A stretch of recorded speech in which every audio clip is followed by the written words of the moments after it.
நீண்ட இடைவெளிக்கு பிறகு உங்களின் ஒரு பதில்கள் மூலமா உங்களை சந்திக்கிறதுல மகிழ்ச்சி. ஆரம்பிக்கலாமா?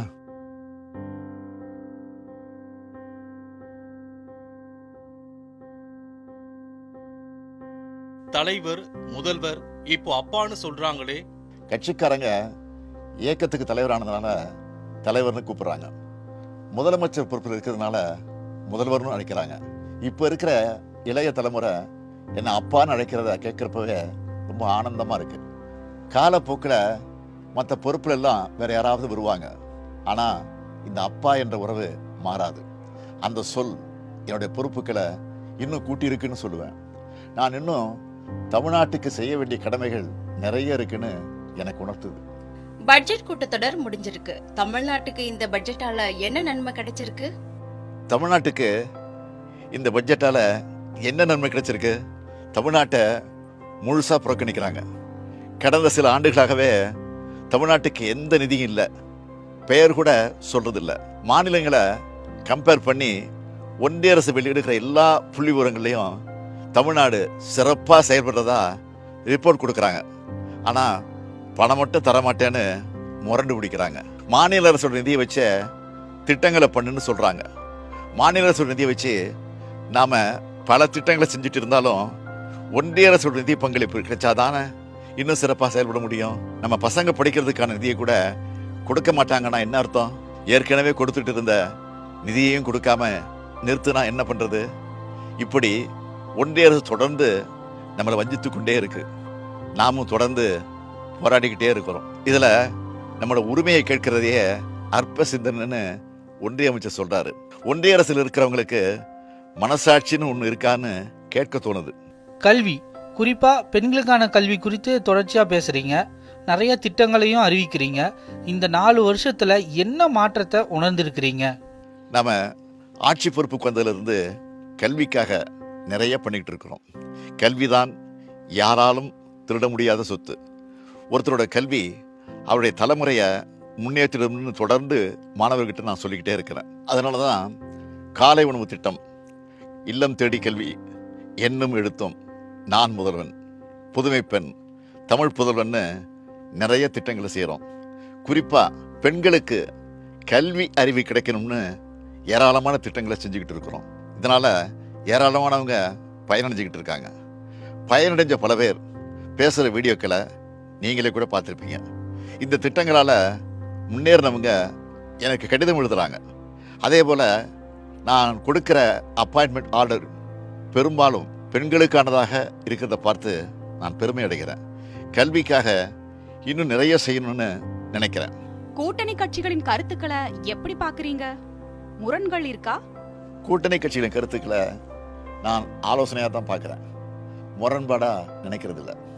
ஒரு குடும்பத்தில் வேலை செய்கிற ஆஃபீஸில் எல்லா இடத்துலையும் கருத்து வேறுபாடுகள் இருக்கத்தான் செய்யும். கருத்து சொல்வது ஜனநாயக பூர்வமான உறவின் அடையாளம்தான்.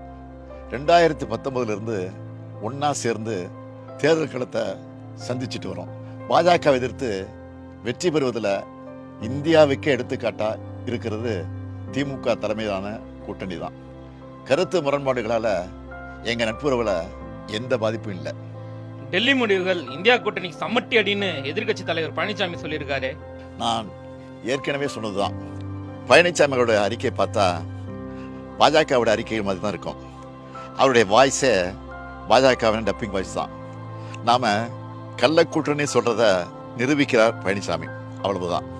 இதெல்லாம் பேசுறதுக்கு முன்னாடி அவர் தன்னோட தோல்விகளை பற்றி யோசிச்சு பார்க்கணும். பெண்களுக்கு எதிரான பாலியல் குற்றங்கள் சம்பந்தமா நிறைய செய்திகள் இப்பெல்லாம் வருதே.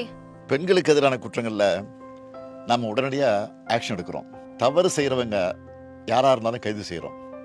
பாலியல் குற்றங்களுக்கு இன்னும் கடுமையான தண்டனைகளை வழங்குவதற்கு சட்டமன்றத்தில் நானே சட்டம் கொண்டு வந்திருக்கிறேன். சிறப்பு நீதிமன்றங்களை கொண்டு வந்திருக்கிறோம். சீக்கிரம் தண்டனை வாங்கி கொடுக்குறோம். பாலியல் குற்றங்கள் செய்கிறவங்க அவங்க வீட்டில் இப்படி ஒரு குற்றம் நடந்தால் எப்படி எதிர்கொள்வாங்கன்னு நினச்சி பார்க்கணும். சோஷியல் மீடியாலாம் பார்ப்பீங்களா? ஓய்வு நேரங்களில் பார்க்கறது உண்டு. செய்திகளை விட மக்களோட கமெண்ட்ஸ் என்னன்னு பார்ப்பேன். தீயதை விளக்கிட்டு நல்லதை எடுத்துப்பேன். யாராவது கோரிக்கை வச்சுருந்தா, அது நியாயமான கோரிக்கையாக இருந்தால் அதை தீர்த்து வைக்க சொல்லி சம்பந்தப்பட்ட அமைச்சர்களுக்கு அதிகாரிகளுக்கும் அனுப்பி வைப்பேன். பொதுவாக சோஷியல் மீடியாக்களில் நிறைய உணவு சம்பந்தப்பட்ட வீடியோக்கள் வருது. நிறைய பேர் ஹோட்டலுக்கு போய் ஃபுட் ரிவ்யூ போடுறாங்க. இளம் தலைமுறையினர் ஃபுட்டுக்கு இம்பார்ட்டன்ஸ் கொடுக்கறது முதைய ஃபிட்னஸுக்கும் இம்பார்ட்டன்ஸ் கொடுக்கணும். வெளி மாவட்ட பயணங்களுக்கு போறப்போ கிடைக்கிற அனுபவங்களை பத்தி சொல்ல முடியுமா? அரசு நிகழ்ச்சிகள்லையும் கழக நிகழ்ச்சிகள் மட்டும் கலந்துட்டோமான்னு இந்த பயணங்கள் இல்லை. எந்த மாவட்டத்துக்கு போனாலும் அந்த பகுதியில் இருக்கக்கூடிய பொதுமக்கள், வணிகர்கள், மாணவர்கள் எல்லாரையும் சந்திச்சு பேசுறேன். என்னை சந்திக்கிறப்போ மக்களோட முகத்துல மகிழ்ச்சியும் நம்பிக்கையும் பார்க்குறேன். ஒவ்வொருத்தரும் என்கிட்ட உரிமையோடு பேசுறாங்க. மக்களுக்கான கவர்மெண்டா உங்க கவர்மெண்ட் இருக்குன்னு சொல்றாங்க. நம்மளோட குறைகள் தீர்க்கப்படணும் நம்பிக்கையோட மனுக்களை கொடுக்குறாங்க. கூடுமான வரைக்கும் எல்லா மனுக்களுக்கும் தீர்வு காண்றோம். அந்த பிரச்சனையை தீர்க்க முடியலைன்னா ஏன் அதை செய்ய முடியலன்னு அவங்களுக்கு தெரியப்படுத்துறோம். அதே மாதிரி அவங்க முன்வைக்கிற கோரிக்கைகளையும் தேவைகளையும் செஞ்சு கொடுக்குறோம். மொத்தத்தில் இந்த வெளி மாவட்ட பயணங்கள் எனக்கு மன நிறைவா இருக்கு. இன்னும் சொல்லணும்னா புது எனர்ஜியை தருது. மணிப்பூர்ல குடியரசுத் தலைவர் ஆட்சியை அறிவிச்சிருக்காங்களே, மிகவும் காலதாமதமான முடிவு இது. அந்த மாநில முதலமைச்சர் பிரேம் சிங் அவரா ரிசைன் பண்ணல, வேறு வழி இல்லாம பதவி விலகி இருக்கிறார். 2 ஆண்டு காலமா மணிப்பூர் பத்தி எரிஞ்சுது. 220 பேருக்கு மேல மக்கள் பலியாயிருக்காங்க. மாநிலத்தின் முதலமைச்சர் மேல நடவடிக்கை எடுக்காம ஒன்றிய பாஜக அரசு பத்திரமா பாதுகாத்து வச்சிருந்தாங்க. நடந்த வன்முறையோட பின்னணியில மாநில முதலமைச்சரே சம்பந்தப்பட்டிருக்காருன்னு இப்போ அவர் பேசின ஆடியோ வெளியாகி இருக்கு. அதை பத்தி விசாரிக்கணும்னு உச்சநீதிமன்றம் உத்தரவிட்டிருக்கு. கூட்டணி கட்சியும் பாஜக எம்எல்ஏக்களுமே அவருக்கு எதிராக திரும்பிட்டாங்க. இந்த நிலையில தான் வேறு வழி இல்லாம அவரை ராஜினாமா செய்ய வச்சு குடியரசுத் தலைவர் ஆட்சியை அமல்படுத்தி இருக்காங்க. பாஜக ஆளுகிற மணிப்பூரா இருந்தாலும் உத்தரப்பிரதேசமா இருந்தாலும் இந்த அளவில் தான் சட்டம் ஒழுங்கு நிலைமை இருக்கு. இந்த லட்சணத்தில் இவங்க அடுத்த மாநிலத்தை பற்றி கூச்சம் இல்லாமல் பேசுகிறாங்க. நம்மளை பொறுத்த வரைக்கும் மணிப்பூரில் விரைவில் அமைதி திரும்பணும். மக்களை காக்கிற, மக்கள் விரும்புகிற மக்கள் ஆட்சி அமையணும்.